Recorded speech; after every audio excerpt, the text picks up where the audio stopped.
Could, would, should. ये तीनों ही words एकदम ही सिमिलर साउंड करते हैं और इनका यूसेज भी कुछ एक जैसा ही है।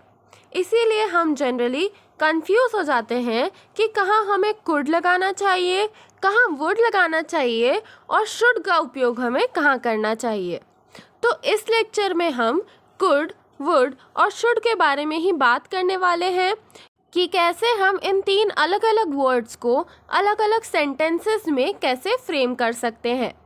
तो welcome to study Medha academy and आज हम पढ़ने वाले हैं कुड, वुड और शुड का यूजेज। तो आइए स्टार्ट करते हैं। सबसे पहले हम पढ़ने वाले हैं कुड के बारे में।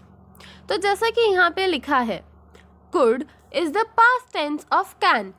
इसका मतलब कि जो कैन होता है हमारा वर्ब, वो प्रेजेंट टेंस में होता है या बेस फॉर्म में होता है, और अगर उस कैन को हम पास्ट टेंस में कन्वर्ट करें तो वो कुड बन जाता है। तो ये जो वर्ड है कुड, ये हम कहाँ कहाँ और कैसे कैसे सेंटेंसेस में या कैसे कैसे सिचुएशंस में हम यूज़ कर सकते हैं, ये सारे पॉइंट्स आपकी स्क्रीन पे अभी लिखे हुए हैं। फॉर एग्जाम्पल, हम कुड का यूज़ कर सकते हैं नॉर्मल सेंटेंसेस में, या जब हम कोई फ्यूचर पॉसिबिलिटीज़ के बारे में बात करते हैं तब भी हम कुड का यूज़ कर सकते हैं, या फिर जैसे हम कोई सजेशन दे रहे हैं तब भी हम कुड का यूज़ करते हैं, या फिर कोई क्वेश्चन पूछना हो या किसी चीज़ की परमिशन मांगनी हो तब भी हम कुड का यूज़ करते हैं। तो आइए हम एक एक एग्जाम्पल्स देख लेते हैं कि हम कुड कैसे कैसे यूज़ कर सकते हैं। तो सबसे पहले आती है कैटेगरी नॉर्मल सेंटेंसेस की। तो नॉर्मल सेंटेंसेस में जैसे हम बोलते हैं I can do both the jobs, तो ये कैन वर्ब जो है हमारा, ये इस सेंटेंस को प्रेजेंट टेंस में कन्वर्ट कर दे रहा है। और हमने अभी जैसे कि पढ़ा था कि जो पास्ट टेंस में हम कैन यूज़ करते हैं तो वो कुड में कन्वर्ट हो जाता है। तो अगर मुझे इसी सेंटेंस को I can do both the jobs, इसको अगर मुझे पास्ट टेंस में कन्वर्ट करना हो तब हम कुड का यूज़ करते हैं। जैसे कि यहाँ पे लिखा है I could have done both the jobs last year. तो यहाँ पे हम लास्ट ईयर के बारे में बात कर रहे हैं, मतलब पास्ट टेंस के बारे में बात कर रहे हैं, तब हम कैन की जगह कुड का यूज़ करते हैं। तो ये था हमारा नॉर्मल सेंटेंस जहाँ पे मैंने आपको कुड यूज़ करके बताया। अब बात आती है, क्या कुड फ्यूचर टेंस में यूज़ हो सकता है? तो आंसर इज़ यस। जब भी हम फ्यूचर पॉसिबिलिटीज़ के बारे में बात करते हैं, वो फ्यूचर जो डिफाइंड नहीं हो बट पॉसिबल हो, उसके होने के मैक्सिमम चांसेस हो, तो ऐसे फ्यूचर के बारे में बात करते समय हम कुड का यूज़ कर सकते हैं। फॉर एग्ज़ाम्पल, जैसे यहाँ पे एक एग्ज़ाम्पल दिया हुआ है, इट कुड रेन टुनाइट। तो मतलब आज रात को रेन हो सकती है, बारिश हो सकती है।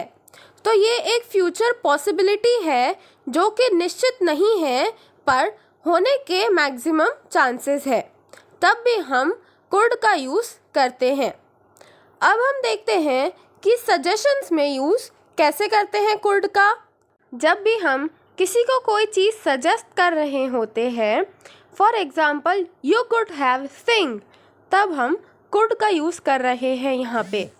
यहाँ पे हम एक सजेशन दे रहे हैं कि आप गाना गा सकते हो, तो वो जो सकते हो वो हम इंग्लिश में कुड के माध्यम से बोल रहे हैं। हम यहाँ पे और भी एग्जाम्पल्स ले सकते हैं, जैसे कि we could go to the mall. तो यहाँ पे आप खुद को भी, मतलब खुद के साथ किसी और को सजेस्ट कर रहे हो, तो उसमें भी हम वी के साथ में कुड यूज़ कर रहे हैं। यहाँ पे you could, we could, I could, हम तीनों सब्जेक्ट्स के साथ में कुड लगा सकते हैं जब हम किसी को कोई चीज़ सजेस्ट कर रहे हो। अब हम देखते हैं कि क्वेश्चंस हम कुड के साथ में कैसे पूछ सकते हैं। तो जब भी हम पोलाइटली कोई क्वेश्चन पूछते हैं तब हम कुड का यूज़ करते हैं। फॉर एग्जाम्पल हम पोलाइटली क्वेश्चन कैसे पूछेंगे? एक एग्जाम्पल ये हो सकता है कि क्या तुम मुझे वो बॉटल पास कर सकते हो? ये भी तो एक क्वेश्चन ही हुआ, पर इसमें हम यहाँ पे पोलाइटनेस के साथ में एक ऑर्डर दे रहे हैं जिसको हमने यहाँ पे क्वेश्चन का फॉर्म दे दिया है। तो ऐसे केसेस में हम कुड के साथ में क्वेश्चन फ्रेम करते हैं। तो इसका इंग्लिश में ट्रांसलेशन क्या हो जाएगा? Could you pass me the bottle. अब वैसे ही अगर हम परमिशन मांगते हैं तब भी हम कुड का यूज़ कर सकते हैं। For example, could I open the door? क्या मैं डोर खोल दूँ? तो ये हमने एक परमिशन मांगी है और इसमें इस परमिशन मांगते हुए हमने इस सेंटेंस में कुड का यूज़ करा है। तो आई होप आपको कुड का यूसेज अब क्लियर हो गया होगा। अब हम आगे बढ़ते हैं हमारे नेक्स्ट वर्ड की ओर, जो कि है वुड। तो जैसे हमने कुड को देखा था, तो कुड डायरेक्ट पास्ट टेंस होता है कैन का, वैसे ही जो वुड होता है वो डायरेक्ट पास्ट टेंस होता है विल का। तो अब यहाँ पे हमें ये बात समझनी है कि हम पास्ट में ही पास्ट के फ्यूचर के बारे में जब हम बात करते हैं तब हम हमारे सेंटेंस में वुड का यूज़ करते हैं। अभी आपको ये बात अच्छे से समझ में नहीं आई होगी, तो मैं एक एग्जाम्पल देके आपको समझाने की कोशिश करती हूँ। She said she would visit me. तो अब यहाँ पे हम क्या बात कर रहे हैं, आप टाइमिंग देखना। शी सेड मतलब उसने कहा कि शी वुड विजिट मी मतलब मैं तुम्हें विजिट करूँगी। तो जब हम ऐसा बोलते हैं तब हम पास्ट टेंस में ही उस टाइम के लिए फ्यूचर टेंस की बात कर रहे होते हैं और तब हम वुड के यूज़ से हमारा जो सेंटेंस है वो फ्रेम करते हैं। अब हम देखते हैं डिफरेंट कंडीशंस जहाँ पे हम वुड का यूज़ करते हैं। तो जैसे कि हम कुड का यूज़ नॉर्मल सेंटेंसेस में करते थे, वैसे ही हम वुड का यूज़ भी नॉर्मल सेंटेंसेस में कर सकते हैं और उनसे क्वेश्चंस भी पूछ सकते हैं और परमिशंस भी मांग सकते हैं।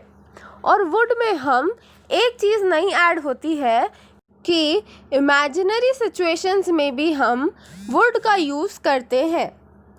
तो आइए अब देखते हैं कि इन अलग अलग सेंटेंसेस में हम वुड का यूज़ कैसे करते हैं। तो मैं आपको इन सभी के लिए अलग अलग एग्जाम्पल्स देके ये चीज़ क्लियर करवाने की कोशिश करती हूँ। तो सबसे पहले आती है इमेजिनरी सिचुएशंस। तो इमेजिनरी सिचुएशंस में क्या होता है कि हम वो चीज़ इमेजिन करते हैं जो सही में हकीकत में नहीं होती है और उस केस में हम ऐसा सेंटेंस कुछ फ्रेम करने के लिए वुड का यूज़ करते हैं। तो जैसे यहाँ पे एक एग्जाम्पल दिया हुआ है, if I had a car I would have been out all day.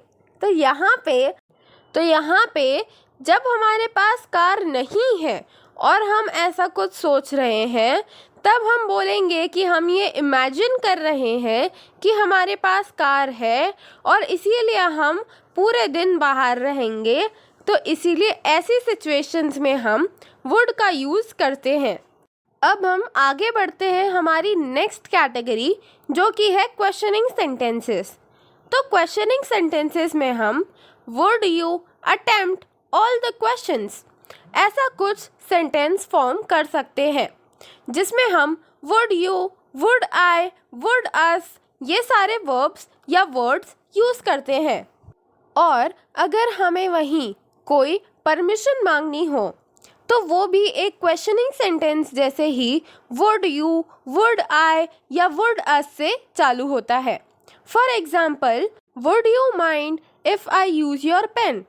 तो परमिशनिंग सेंटेंसेस और क्वेश्चनिंग सेंटेंसेस वुड के साथ में सेम ही तरह से यूज़ होते हैं। अब हम आते हैं शुड पे। तो शुड वुड और कुड से बहुत ही अलग होता है। ये सिर्फ दो कंडीशंस में यूज़ होता है। जैसे कि आप स्क्रीन पे देख सकते हो, जब भी हम कोई गेस लगाते हैं या कोई इंस्ट्रक्शन देते हैं तब हम शुड का यूज़ करते हैं। फॉर एग्जाम्पल यहाँ पे 2 सेंटेंसेस लिखे हैं। पहला वाला है you should be able to complete paper in 2 hours। मतलब यहाँ पे हम ये गैस लगा रहे हैं कि 2 घंटे में तुम्हारा जो पेपर है वो हो जाना चाहिए, तो इसीलिए हम ये गैस लगा रहे हैं, तो हम शुड का यूज़ कर रहे हैं। अब हम नेक्स्ट सेंटेंस देखते हैं। तो नेक्स्ट सेंटेंस जो है वो एक इंस्ट्रक्शन के फॉर्म में हम सेंटेंस बोल रहे हैं। Everyone should be on mute. तो यहाँ पे कोई टीचर जब इंस्ट्रक्शन देता है तब आपने ये लाइन सुनी होगी। तो ऐसे ही इंस्ट्रक्शंस के लिए या कोई गैसेस के लिए हम शुड का यूज़ करते हैं। तो ये था शुड, कुड और वुड का प्रॉपर यूजेज। तो आई होप आपको सब कुछ समझ में आया होगा। अगर आपको कोई भी डाउट हो तो आप मुझसे कमेंट सेक्शन में ज़रूर पूछ सकते हैं। और अगर आपको ये वीडियो पसंद आई हो तो प्लीज़ इसे लाइक करना, शेयर करना और हमारे चैनल स्टडी मेधा को सब्सक्राइब भी ज़रूर करना। और हमने जो वेबसाइट बनाई है उसकी लिंक भी आपको डिस्क्रिप्शन बॉक्स में मिल जाएगी, तो आई वुड रिकमेंड कि आप एक बार हमारी वेबसाइट भी ज़रूर विज़िट करिए।